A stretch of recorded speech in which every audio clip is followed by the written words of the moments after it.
Facciamo un grande applauso al Signore Gesù. Amen.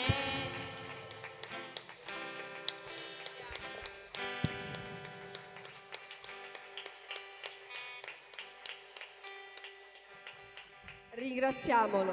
Grazie Signore. Amen. Alleluia. 2 Re 4, versetto 8. Ora avvenne che un giorno Eliseo andò a Sunem, dove abitava una donna facoltosa. Dilla cosa accanto a te. Facoltosa. E questa lo costrinse a prendere un po' di cibo. Così tutte le volte che passava di là si recava a mangiare da lei. Ella disse a suo marito: ecco, io sono certa che colui che passa sempre da noi è un santo uomo di Dio. Ti prego, facciamo una piccola stanza in muratura al piano di sopra e mettiamoci per lui un letto, un tavolo, una sedia e un candeliere. Così quando verrà da noi vi si potrà ritirare. Un giorno che Eliseo passava di lì, si ritirò nella stanza di sopra e vi si coricò. Poi disse a Geazi, suo servo: chiama questa sunamita. Egli la chiamò ed ella si presentò davanti a lui. Eliseo disse quindi al suo servo: or dille così, ecco, tu hai avuto per noi tutta questa premura, cosa posso fare per te? Vuoi che ti dica qualcosa a nome del tuo re o al capo dell'esercito? Ella rispose: io vivo in mezzo al mio popolo. Allora Eliseo disse: cosa posso dunque fare per lei? Geazi rispose: a dire il vero, lei non ha figli e suo marito è vecchio. Eliseo gli disse: chiamala. Egli la chiamò ed ella si fermò sulla porta. Allora Eliseo le disse: in questa stagione, l'anno prossimo, tu abbraccerai un figlio. Ella rispose: no, mio signore, o uomo di Dio, non ingannare la tua serva. La donna concepì e partorì un figlio l'anno seguente, in quella stessa stagione, come Eliseo le aveva detto. Amen. Oggi parliamo del dono.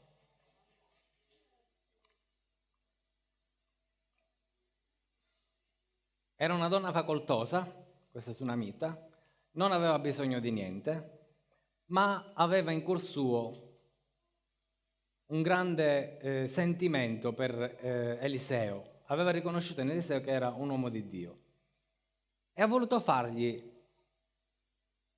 un regalo, un dono, perché sapeva che quando c'è un uomo di Dio in una casa, tutta la casa viene benedetta. Ma questa storia non ci racconta questo, però capiamo dalla premura che ha avuto la sunamita che si era presa a cuore Eliseo e che non soltanto gli voleva dare da mangiare e da bere quando passava di là, ma addirittura lo voleva fare riposare e gli voleva dare un angolo dove poteva stare tranquillo. Così invita il marito a costruire un'altra stanza al piano di sopra in muratura. Ce lo specifica perché questo ci fa capire che stavano abbastanza bene, non gli mancava niente. Ed Eliseo viene toccato da questo, sente l'amore che ha questa donna e allora cerca di capire come può ricambiare. Ma la Sulamita non aveva fatto quella stanza perché aveva bisogno di un ricambio, perché sappiamo che stava bene, era facoltosa, quindi non aveva bisogno di niente. Geazi però dice: guarda, è senza figli. L'unica cosa che poteva servire o interessare alla Sunamita era avere un figlio. Può essere. Però la Sunamita lì, in quel caso, non aveva bisogno neanche di quello. Lo sapete perché? Perché era rassegnata. Il marito era vecchio, quindi verosimilmente anche lei non doveva essere un giglio fresco di campagna. Ok, quindi nella vecchiaia aveva anche rinunciato a quella possibilità di avere un figlio. Però Eliseo gli fa questo dono e gli dice: non ti preoccupare, il prossimo anno tu avrai un figlio, abbraccerai un figlio nella stessa stagione. Si parla di doni che si scambiano reciprocamente. C'è il dono di questa donna che si innamora, tra virgolette, della presenza di Dio nell'uomo di Dio, e c'è questo uomo di Dio che capisce che la Sunamita non è interessata a niente, lo comprende, sa che ha tutto, Certo, le sue domande ci fanno pensare magari diversamente, ma sono domande per capire lei, qual era il sentimento di lei, se lei aveva fatto quello che aveva fatto perché aveva un interesse. Ma nel cuore di questa donna non c'era nessun interesse. Ed Eliseo capisce che veramente non c'è nessun interesse e le vuole fare un dono meraviglioso, che è quello di abbracciare un figlio. Il dono è un omaggio che si dà al sentimento. Questo scrivetevelo, che è importante. È un dono che si dà alla persona per omaggiarlo, ma perché lo si ama, non perché lo si vuole comprare. Ho scoperto che nella Bibbia c'è un divieto. Esodo 23,8. Non accetterai alcun regalo, perché il regalo acceca chi vede e perverte le parole dei giusti.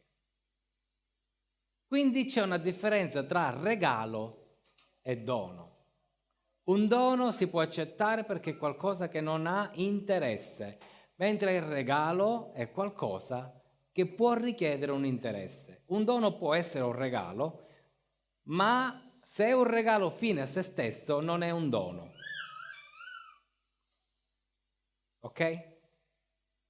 Un regalo è qualcosa che io do ad una persona solo perché me lo devo comprare o comunque mi devo sdebitare.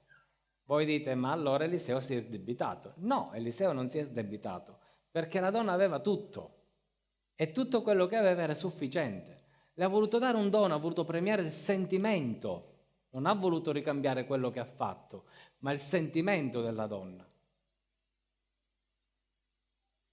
Amen? Ci siete?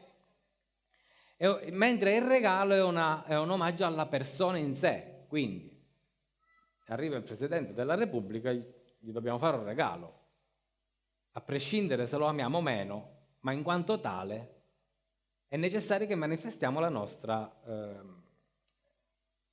gratitudine, l'onore, ecco, l'onore. Il dono è qualcosa che tocca nel profondo la persona e deve toccare nel profondo la persona, deve cambiare la sua vita. Il regalo invece no, non è necessario che cambi la vita. Il regalo, infatti, io se regalo al Presidente della Repubblica una penna placata in oro, al Presidente della Repubblica la penna placata in oro se la conserva insieme a tutte le altre. Magari lo stesso regalo fatto con il cuore ad un caro amico non è più un regalo, è un dono, e quella penna invece diventa un oggetto che tocca la persona. Capite la differenza? Quindi, sempre nel capitolo 2 di Re, sempre nel secondo libro dei Re, ma al capitolo 5, andiamo a leggere al versetto 15. Poi tornò con tutto il suo seguito all'uomo di Dio.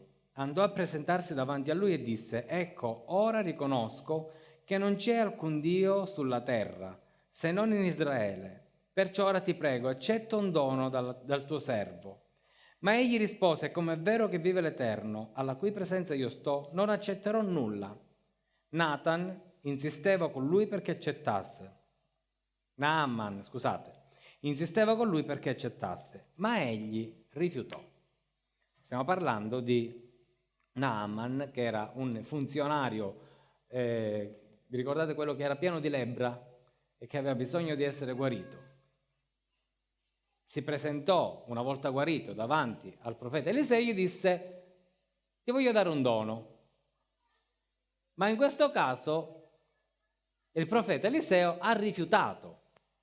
Perché? Eppure era un dono. Perché non era un dono che partiva dal suo cuore, era un dono che serviva a ripagare. Guardate che cosa succede poi, io non lo leggo tutto perché è lunghissimo il capitolo 5. Gehazi, arrivato a un certo punto, diciamo così, guarda il suo padrone e pensa: si sarà rimbambito. E quindi, una volta che Naaman se ne va, Gehazi corre appresso a Naaman e gli dice: il mio padrone ha cambiato idea, dammi quello che mi devi dare perché abbiamo necessità. E allora Gehazi si riempie la sacca, o meglio, c'è tutta la storia, va a casa, posa tutto quello che aveva recuperato con Naaman e ritorna da Eliseo. Al versetto 26 Eliseo gli chiede: non era forse presente il mio spirito? Gli chiede: che hai fatto? E lui dice: dove sei andato? Da nessuna parte, gli dice Gehazi. E al versetto 26 il profeta gli dice: non era forse presente il mio spirito quando quell'uomo si voltò dal suo carro per venirmi incontro? Era forse il tempo di accettare denaro e di accettare abiti, oliveti, vigne, bestiame, minuto e grosso, schiavi e schiave? Quindi non era un dono, punto, era veramente un pagamento di quello che stava facendo Gehazi. Ma la soluzione ce l'abbiamo in questo versetto che ci dice: no, era forse il tempo di accettare un dono. Perché il tempo non era giusto? Perché Naaman faceva parte di un popolo che era nemico di Israele e quindi di conseguenza era nemico di Eliseo. Accettare un dono da un nemico voleva dire farsi pagare lautamente ed essere un traditore. Il regalo in sé ha corrotto il cuore di Gehazi. Infatti Eliseo non l'ha accettato perché sapeva che quel regalo avrebbe corrotto il suo cuore. Come ci dice in Esodo, abbiamo letto poco fa 23,8, non accetterai alcun regalo perché il regalo acceca chi vede e perverte le parole dei giusti. Eliseo lo sapeva che accettando quel regalo il suo cuore si sarebbe pervertito e le sue parole sarebbero cambiate in male e non più in bene. Eliseo aveva fatto la differenza, aveva visto che quello per bocca era un dono, ma nella pratica era un regalo che non si doveva accettare. Chi lo può fare un regalo?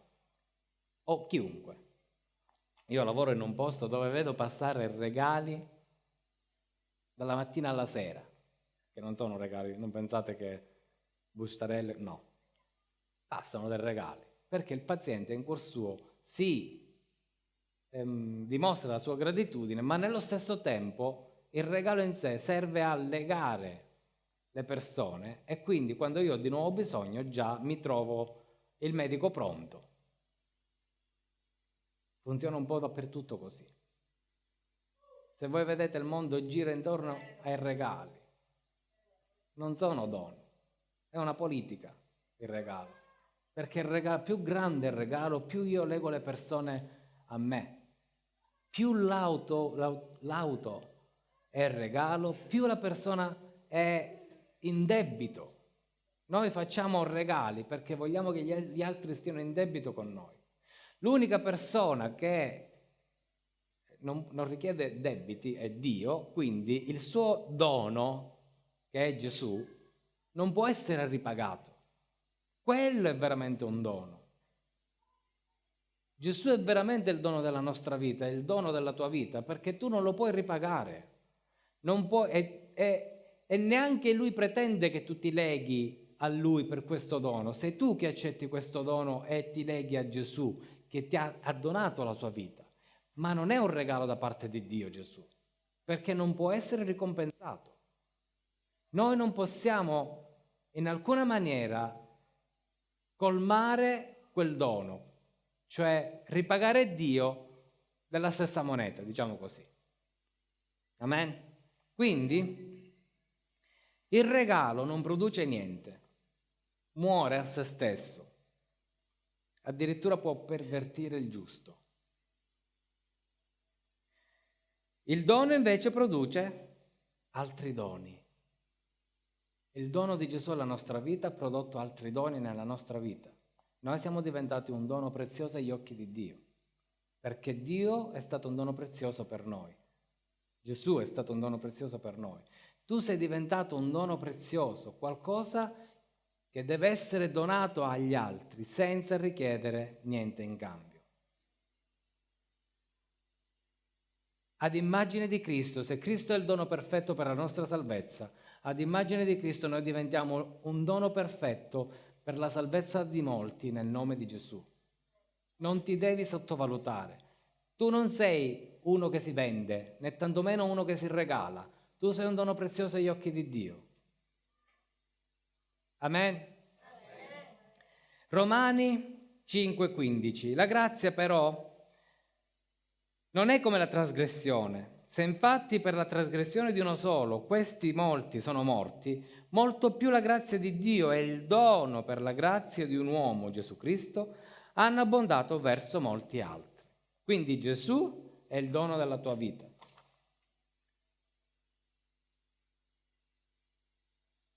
Un dono può essere dato da chi ha autorità, perché chi non ha autorità può fare dei regali, può fare, non può ricambiare. Ecco, più in alto è la persona, vi ricordate, ve l'ho detto anche altre volte, più ha la capacità di abbassarsi verso gli altri e diventare uguale agli altri, ma le persone che stanno in basso, se non vengono innalzate da chi è in alto, non si possono innalzare. Lo stesso concetto è il dono. Più in alto è la persona, più quello che ci dona è un dono vero, è un dono prezioso, perché in cambio noi non possiamo dare niente. Se il Presidente della Repubblica viene a casa mia e mi regala una moneta, 500 lire, no?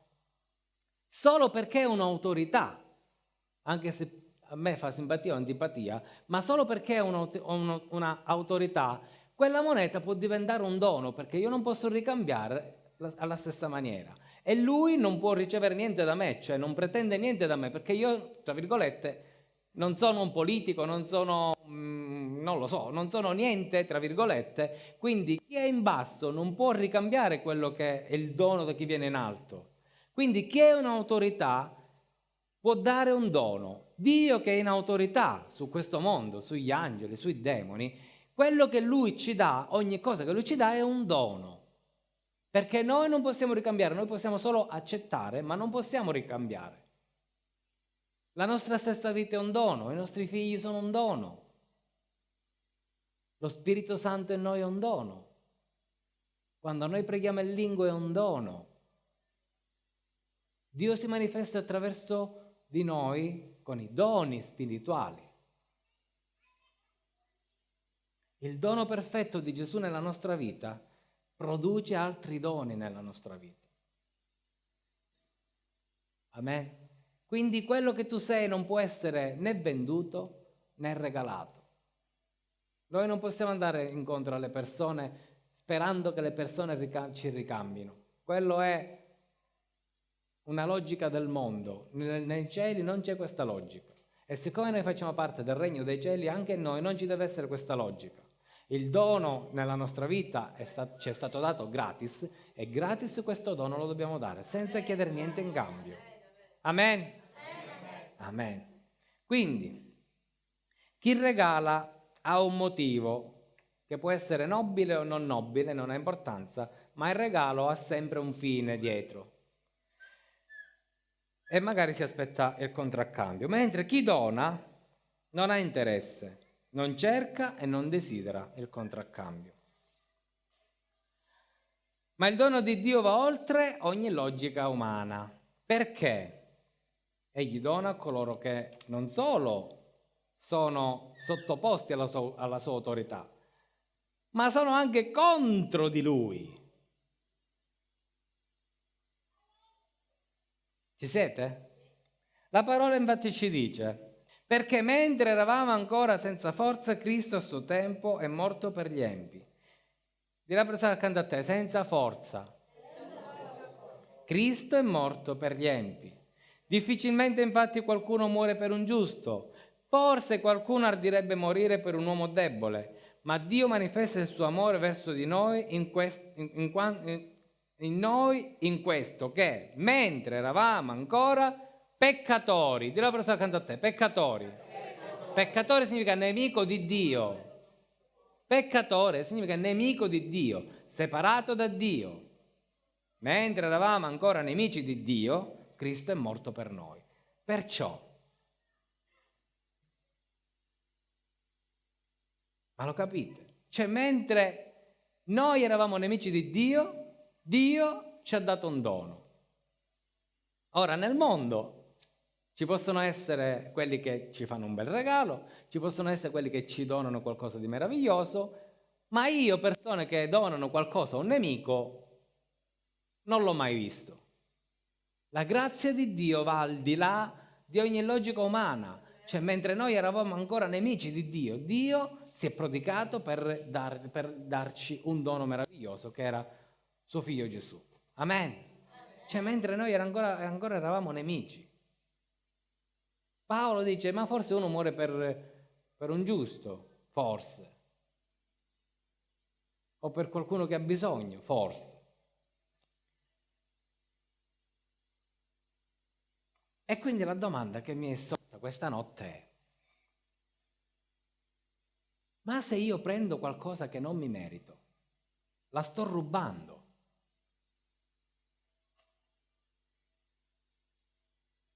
Stanotte mi venne sto pensiero.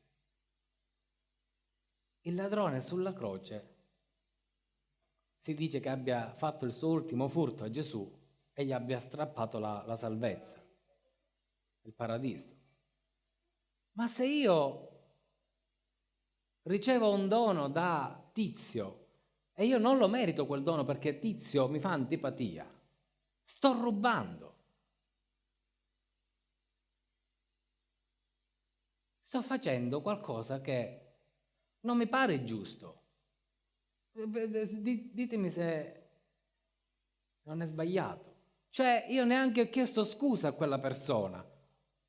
Che quella persona già mi ha dato il regalo e mi ha detto, se è tuo, prendilo. Dio ha fatto così con noi. Dio è venuto incontro, mentre noi ancora bestemmiavamo con i nostri peccati il suo nome, e lui ci diceva, prendi questo dono. E magari noi ancora pensavamo, ma ancora manco ti ho chiesto scusa per ricevere quel dono. Ma che cosa abbiamo detto noi? Che il dono non è meritato. Il dono non è che il superiore, in quanto Dio è superiore a noi, lo può fare e lo può fare a prescindere da come siamo noi. Ci siete? Cioè, chi è in alto lo può fare. Il Presidente della Repubblica può fare grazia ad un criminale senza che il criminale magari abbia chiesto ancora scusa, anche se non funziona proprio così, però se si vede un pentimento in una persona, il Presidente della Repubblica, viste alcuni articoli, consultandosi a destra e consultandosi a sinistra, può dare la grazia. Ma Dio non si consulta con nessuno, ma Dio non ha neanche aspettato che noi chiedessimo scusa. Perdonami, Signore, per i miei peccati. Semplicemente è venuto incontro a noi col dono. L'abbiamo rubato. No, perché rubare è prendere qualcosa che non ti appartiene, senza il permesso della persona, del proprietario. Amen? Non lo stai rubando, anche se è molto vicina all'idea di rubare, perché io mi sentirei in colpa a ricevere qualcosa da un nemico. Già mi viene difficoltosa dall'amico, pensate dal nemico, peggio ancora, una lavatina de faccia, come si dice in siciliano. No? Però Dio non è venuto incontro a noi per fare la lavatina de faccia. È venuto incontro a noi perché dopo che noi abbiamo scoperto qual era il dono, potessimo chiedere scusa, perché il dono di Dio era così potente ed è così potente nella nostra vita che ci apre gli occhi. Amen? Non è meraviglioso? Noi siamo il dono di Dio e siamo il dono di Dio anche per i nostri nemici. Quindi, addirittura chi rifiuta il dono invece si rende colpevole. Nel caso, in qualsiasi caso, se noi rifiutiamo un dono fatto con il cuore, abbiamo detto che il dono è qualcosa fatto con il cuore. Mia moglie mi regala una cosa preziosa perché vuole rendere speciale un giorno, il giorno del nostro anniversario, lo vuole rendere speciale. Perfetto, io se rifiuto quel dono ferisco la persona. La lacero. Lo stesso Dio, quando noi rifiutiamo il dono di Dio, noi laceriamo il suo cuore. È un crimine che noi facciamo verso il cielo. È un crimine che io farei verso mia moglie, che noi faremo verso chiunque. Quando c'è un dono, qualcuno ci vuole dare un dono fatto di cuore, con passione, non perché si deve sdebitare, ma solo perché vuole onorarci. Noi distruggiamo le vite delle persone anziché aiutarle. Noi dobbiamo accettare il dono di Dio nella nostra vita. Il dono dello Spirito Santo nella nostra vita, perché io voglio arrivare anche a questo. Il dono dello Spirito Santo nella tua vita, se non lo usi, tu offendi Dio. La tua vita che è un dono agli occhi di Dio e non la usi e non la sfrutti per il regno dei cieli, è un'offesa a Dio. 2 Timoteo 1,6.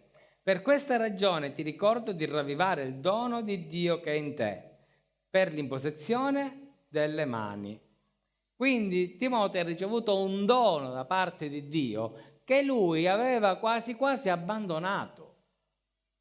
E Paolo lo stava spronando, per non dire rimproverando, che si doveva dare una mossa. Perché lui aveva un dono e quel dono lo doveva mettere in pratica. E quando noi non mettiamo il dono di Dio in pratica, noi facciamo un'offesa a Dio. Dio la presa accanto a te, tu offendi Dio. Non siete convinti? Tu offendi Dio quando non usi il dono.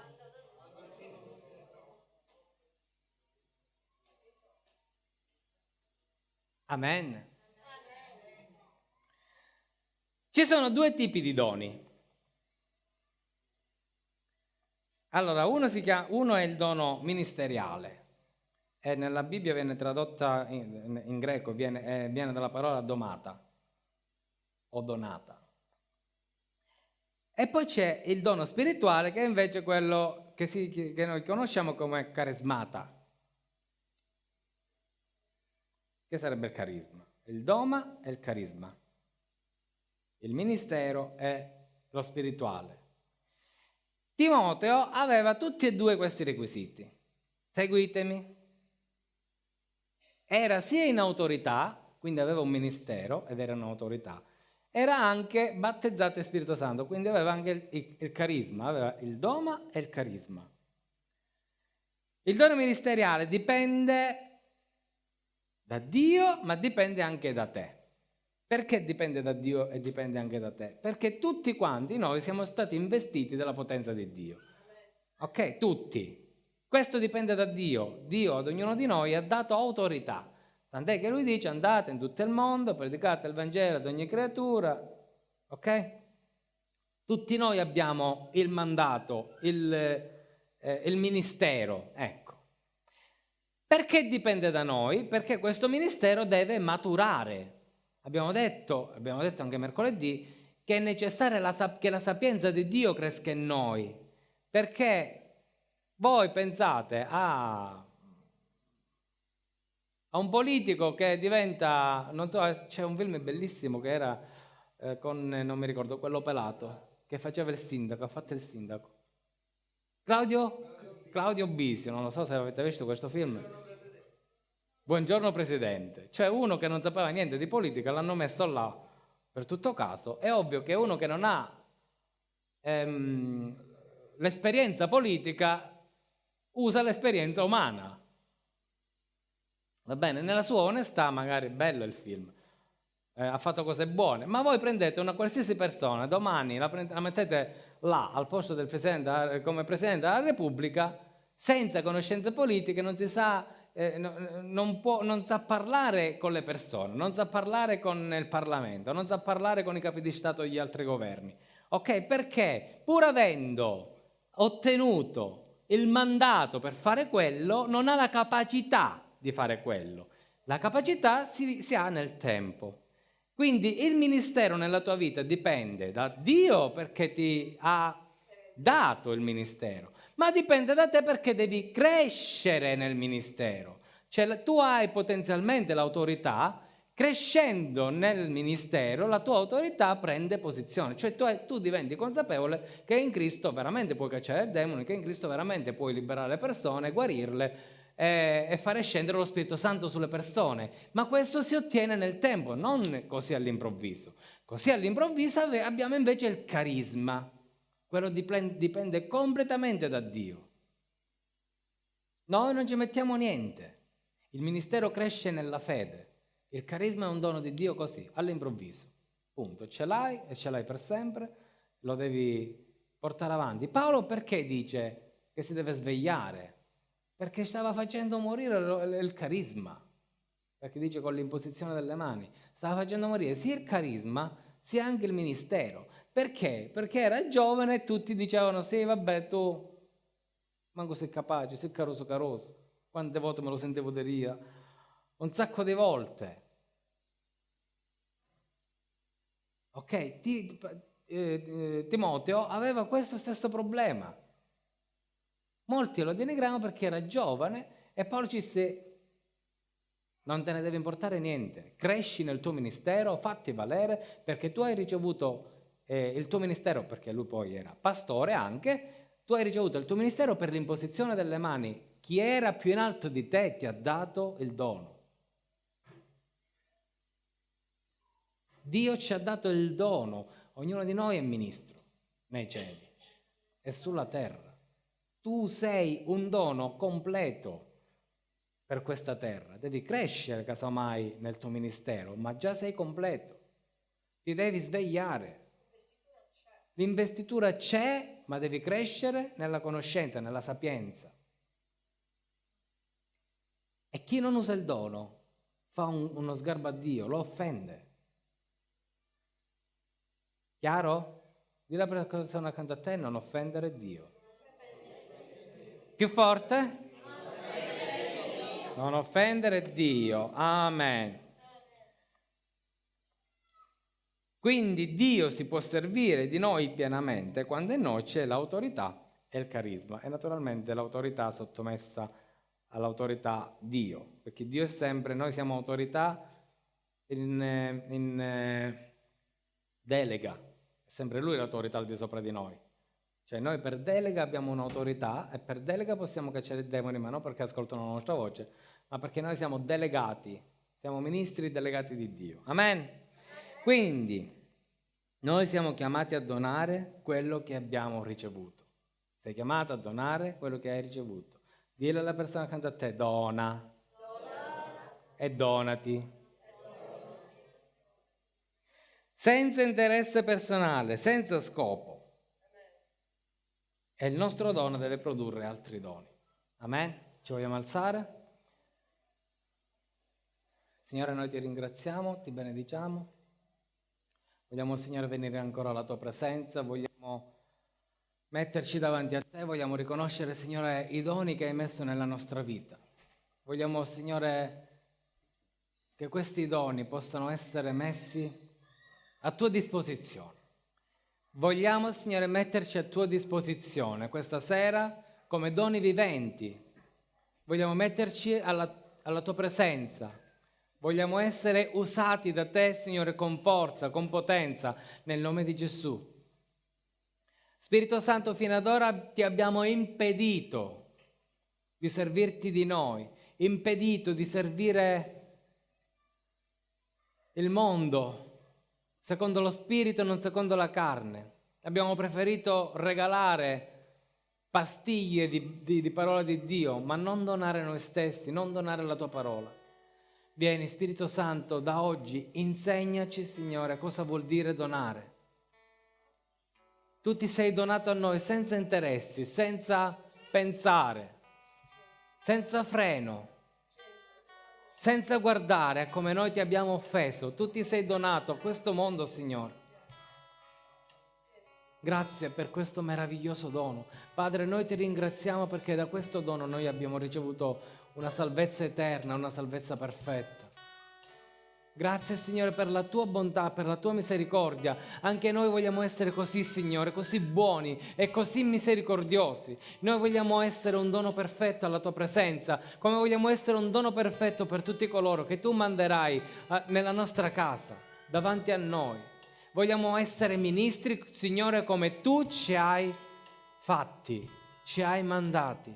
Vogliamo essere ministri veri, Signore, capaci di ministrare alle persone, capaci di donare alle persone lo Spirito Santo, capaci di donare alle persone la pace, la tranquillità, capaci di dare quella salvezza perfetta che viene da Gesù. Signore, insegnaci a donare. Cancella da noi la logica mondana del regalo e metti nella nostra mente, Signore, la logica del cielo, del regno dei cieli, la logica del dono. Vieni, Spirito Santo. Nel nome di Gesù. O isha yesna sera malara. Onda inakini ana maya veshide nesmaya. Onda la raheda yesheva yesnai. Ina malara va yesnai serenda znake lama. Or yesheva yesnai. Ti ringraziamo, Signore, perché tu sei degno della lode e della gloria. Potente, Signore. Metti questa parola nelle nostre menti in maniera ferma. Fissala nei nostri cuori. Facci crescere nella sapienza del cielo. Facci diventare, Signore, ministri maturi, figli di Dio sani, maturi, non più bambini che hanno bisogno del latte, ma adulti che cercano il cibo solido. Nel nome di Gesù te lo chiediamo. Nel nome potente di Gesù Cristo il Signore. Grazie. Sei degno, Signore, della lode, della gloria e dell'onore. Amen.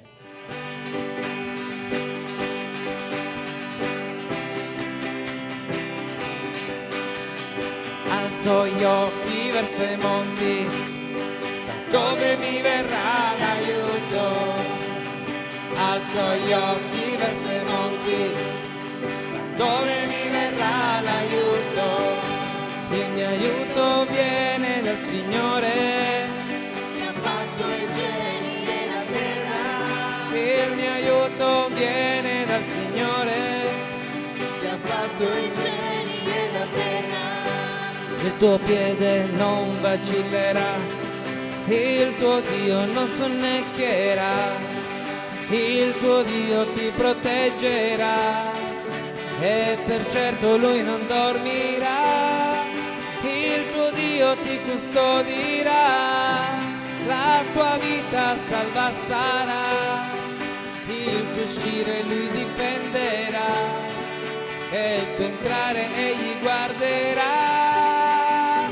Alzo gli occhi verso i monti, da dove mi verrà l'aiuto?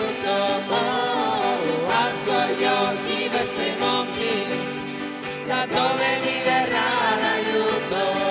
Il mio aiuto viene dal Signore, che ha fatto i cieli e la terra. Il mio aiuto viene dal Signore, che ha fatto i cieli e la terra. Il tuo piede non vacillerà, e il tuo Dio non sonnecchierà. Il tuo Dio ti proteggerà, e per certo Lui non dormirà. Il tuo Dio ti custodirà, e la tua vita salva sarà. Il tuo uscire Lui difenderà, e il tuo entrare Egli guarderà. Alzo gli occhi verso i monti, da dove mi verrà l'aiuto? Alzo gli occhi verso i monti, da dove mi verrà l'aiuto? Il mio aiuto viene dal Signore, che ha fatto i cieli e la terra. Il mio aiuto viene dal Signore, che ha fatto i cieli e la terra. Alzo gli occhi verso i monti,